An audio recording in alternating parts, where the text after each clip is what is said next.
तेजस्वी यादव से जब पूछा गया कि वो गोपालगंज क्यों जा रहे हैं, कैसे वक्त में, वो भी इतने बड़े काफिले के साथ, तो उन्होंने क्या कहा ये सुनिए। तेजस्वी यादव के मिशन गोपालगंज को बिहार सरकार ने उनके घर के बाहर ही रोक दिया है। तेजस्वी जी हमारे साथ मौजूद हैं। तेजस्वी जी, कोशिश आपकी पूरी है? ये लॉकडाउन को पालन करने के लिए वही अपराधी गुंडा जो है अपने समर्थकों के साथ जो है 1000 बाइक के साथ जुलूस निकालता है गोपालगंज में, तो कार्रवाई नहीं होती है। और हम लोग जनप्रतिनिधि लोग अगर पीड़ितों का आंसू पोंछने जा रहे हैं, न्याय की लड़ाई लड़ रहे हैं, तो रोका जा रहा है। बाकायदा हम लोग सोशल डिस्टेंसिंग की बात की गई। आखिर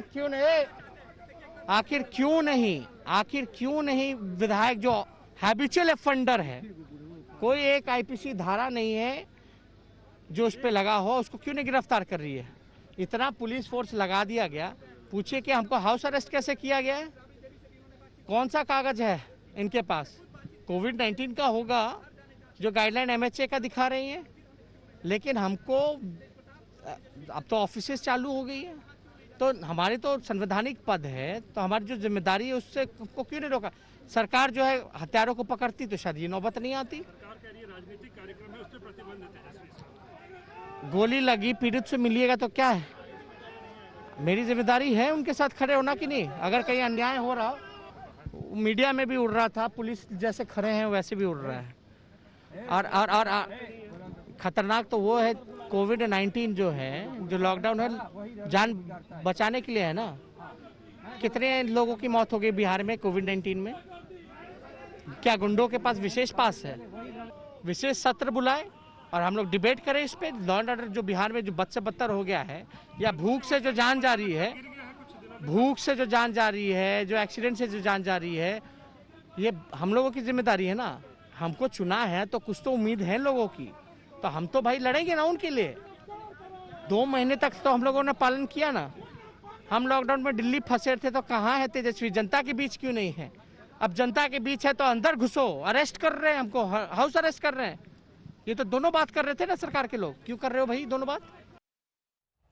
तेजस्वी यादव की आपने ये पूरी बात सुनी। राबड़ी देवी भी मौजूद थी, लेकिन पुलिस ने उन्हें आगे नहीं जाने दिया। हमारे साथ मृत्युंजय तिवारी मौजूद हैं, अजय आलोक जी हमारे साथ मौजूद है।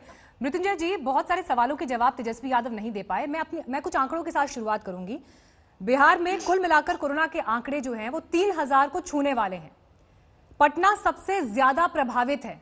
सैकड़ों की संख्या में तेजस्वी यादव जी के घर के बाहर उनके समर्थक मौजूद हैं। क्या इस वक्त ये मुलाकात इतनी जरूरी थी कि जो सैकड़ों की संख्या में वहां लोग हैं, कोविड-19 के संक्रमण के बावजूद, लॉकडाउन के बावजूद, इन सब लोगों की जान दांव पे लगा दी जाए? मीनाक्षी जी, बहुत अच्छा सवाल आपने किया। आखिर इसके जिम्मेवार सरकार है। ये नौबत क्यों आई? तेजस्वी यादव जी लगातार लॉकडाउन के नियमों का पालन कर रहे थे। राष्ट्रीय जनता दल, आप एक भी उदाहरण दे दीजिए, दिखा दीजिए। राष्ट्रीय जनता दल लगातार पालन कर रही थी लॉकडाउन के नियमों का।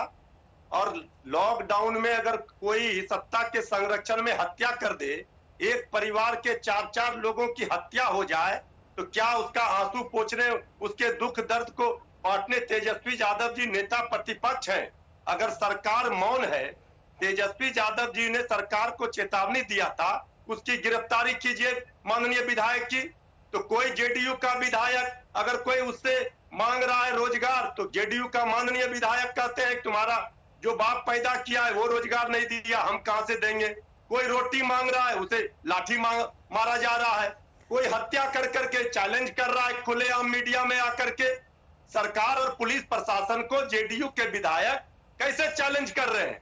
इसके बाद भी कोई कार्रवाई नहीं होती है। नहीं तो तेजस्वी यादव नहीं तो तेजस्वी जी भी क्या फिर लॉकडाउन को चैलेंज करेंगे? सारे विधायकों के साथ वो गोपालगंज में धावा बोलेंगे? मेरा सवाल आपसे ये है, नहीं सुनिए एक सेकंड मेरा सवाल सुनिए सर। मृत्युंजय जी, मेरा सवाल ये है कि अगर तेजस्वी यादव पीड़ित परिवार से मुलाकात करना चाहते थे, राबड़ी देवी जी वहां जाना चाहती थी, तो वो एक पास लेकर जा सकते थे। 3 जिले उनको पार करने थे, लेकिन इस दलबल के साथ जाने की क्या जरूरत थी?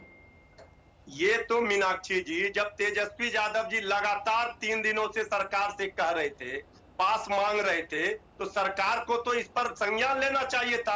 ये बताना चाहिए था कि आप 3 लोगों के साथ जाइए, 5 लोगों के साथ जाइए। तेजस्वी यादव जी ने बार बार कहा कि हमारे माननीय विधायक सोशल डिस्टेंसिंग का पालन करके आएंगे, हम लोग जाएंगे। लेकिन आखिर सरकार क्यों चुप रही? सरकार ने ये तमाशा क्यों किया? सरकार ने इसलिए किया कि सरकार के लोग सत्ता में संरक्षण दे रहे हैं अपराधियों को, और जिस तरह से हत्या हो रहा है, लॉ एंड अजय ऑर्डर पर जी जवाब दीजिए, चुप नहीं रह सरकार सकते। क्यों चुप है? विपक्ष ने लगातार सरकार से ये कहा कि जो अपराध वहां पर हुआ है उसका संज्ञान लिया जाए, उस पर एक्शन लिया जाए, लेकिन फिर भी आरोपी विधायक की गिरफ्तारी नहीं होती।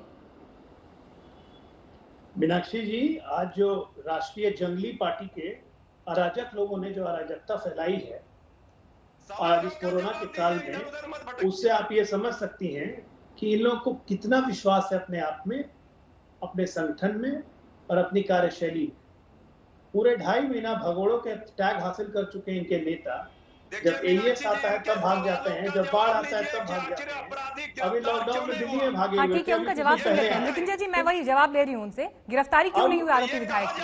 सुनते हैं, पहले जवाब सुन लेते हैं। कैसे बेचैन हो रहे हैं मृत्युंजय जी, बेचैन हो रहे हैं, थोड़ा बोलिए शांत रहे। अब सवाल उठता है ये कि हत्याकांड हुई और ये इन्होंने आज प्रोग्राम बना दिया वहां जाने का।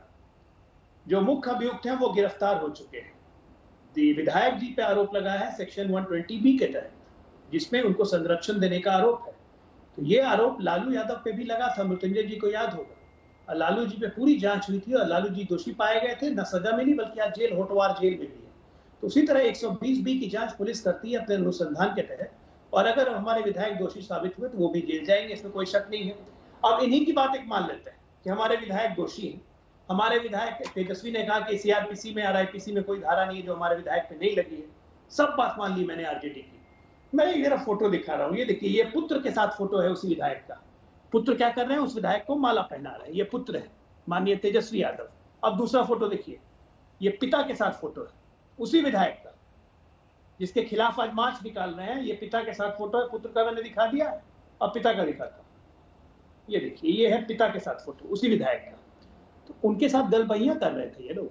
ये राजनीतिक नौटंकी और ड्रामा है और कुछ नहीं है। वो इसलिए है क्योंकि आरजेडी और तेजस्वी का वजूद खत्म हो गया है।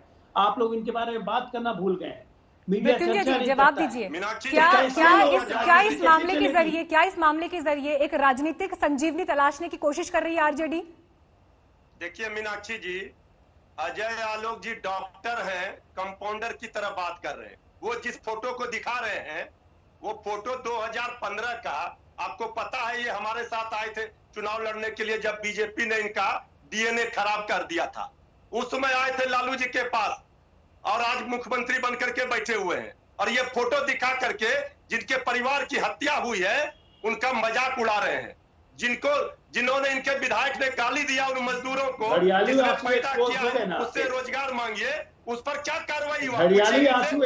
और राष्ट्रीय जनता दल राष्ट्रीय जंगली दल को नौटंकी करने की आदत बिहार में बढ़ते अपराध क्योंकि लालू जी ने यही सिखाया। कुमार जी को सीधे कटघरे में खड़ा कर चुकी है।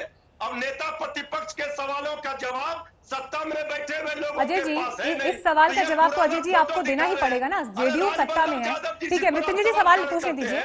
अजय जी, इस सवाल का जवाब तो देना ही पड़ेगा ना कि गोपालगंज में जो इस समय कानून व्यवस्था दिखाई देती है, बीते दिनों में वहां पर जिस तरह से अपराध बढ़े हैं वो भी लॉकडाउन के मद्देनजर, तो इसके लिए कहीं ना कहीं कानून व्यवस्था जिम्मेदार है। और दूसरी सबसे बड़ी बात, अगर आप ये कह रहे हैं कि तेजस्वी यादव जो है वो कानून तोड़ रहे हैं, तो क्यों इस भीड़ को पहले नहीं रोका गया जो आज उनके घर के बाहर मौजूद दिखाई दे रही है? इसे रोकने की जिम्मेदारी किसकी थी? नहीं, मैं सबके साथ जवाब देता हूँ आपका। गोपालगंज में हत्या हुई थी, बहुत निर्मम हत्या हुई। पुलिस ने अपना काम किया, त्वरित कार्रवाई करते हुए 24 घंटे के अंदर 2 मुख्य अभियुक्त जो मेरा विधायक के बीच में बोलिए, इनको नहीं बोलने के लिए, ये बौखला गए। इनको बोलिए जरा शांत रहने, मेरी बात तो सुन ले। 2 प्रमुख अभियुक्त जो थे उनको पुलिस ने तत्काल 24 घंटे के अंदर गिरफ्तार किया। विधायक पे संरक्षण का आरोप लगाया गया उनके परिवार के द्वारा। विधायक पे इंक्वायरी चाली है, SIT का गठन कर दिया गया है। DIG STF खुद मॉनिटरिंग कर रहे हैं, जांच कर रहे हैं। जो भी सामने होगा आ जाएगा। हमारे सरकार का ट्रैक रिकॉर्ड निकाल के देख लीजिए। 15 साल में हमने अपने MP और मिनिस्टर्स को नहीं बख्शा। विधायक की क्या बात है? और इनके शासन में जो अपराध होते थे वो भी मुख्यमंत्री आवास से छूटते थे, और गाड़ी जो चोरी हो जाती थी वो भी मुख्यमंत्री आवास में मिलता था। इनके शासनकाल का ये हाल था। तो इसलिए गवर्नेंस क्या होता है ये इनसे सीखने की हमें जरूरत नहीं है। आज बिहार में या पूरे देश में सेंट्रल एपिडेमियोलॉजी एक्ट 2005 लगा हुआ है, जिसके तहत 3 व्यक्ति से ज्यादा इकट्ठे नहीं हो सकते हैं। यह बात तेजस्वी यादव माननीय नेता प्रतिपक्ष, जो एक जिम्मेदार पद होता है, लेकिन जिम्मेदारी से इनको कभी मतलब नहीं रहा। उनको बहुत अच्छे से पता थी, लेकिन नहीं जिम्मेदारी से तो कभी मतलब नहीं तेजस्वी रहा, यादव इसलिए गैर 150 लोगों जिम्मेदार की, है 200 ये लोगों की। साबित करने के लिए आपकी पुलिस ने सारे समर्थकों को घर के बाहर जमा होने दिया। हमारी पुलिस ने सबको रोक लिया, सबको तितर बितर कर दिया और अब कानून सम्मत सर कार्रवाई तस्वीरें दिखा रहे हैं अजय जी, तस्वीरें दिखा रहे हैं। इतनी भीड़ कैसे हो गई अजय जी वहां पर मौजूद? इतनी भीड़ इसलिए हो गई क्योंकि धीरे धीरे धीरे करके ये लोग जुटना शुरू हुए, घर के अंदर गए, उसके बाद एक साथ बाहर निकल गए। नहीं, पुलिस ने क्यों नहीं रोका? पुलिस ने बिल्कुल रोका, इनको घर से बाहर निकलने से रोक दिया, इनको घर से बाहर निकलने से रोक दिया, वहां पे भीड़ को छितर बितर कर दिया। और अब एपिडेमियोलॉजी एक्ट 2005 के तहत पुलिस कार्रवाई भी करेगी। और मैं आज बताता हूँ, ये डर के मारे अपनी गाड़ी से नहीं उतरे, एसी गाड़ी में बैठे रह गए दोनों माँ बेटे, और विधायकों को धूप में रहने के लिए छोड़ दिया, क्योंकि इनको ये डर था कि अगर उसी वक्त पुलिस अरेस्ट कर लेती तो बेल भी नहीं होता, क्योंकि एपिडेमियोलॉजी एक्ट में बेल नहीं मिलती है। और ये लोग बार बार कानून का उल्लंघन कर रहे हैं और अब पुलिस स्वतंत्र है कार्रवाई करने के लिए।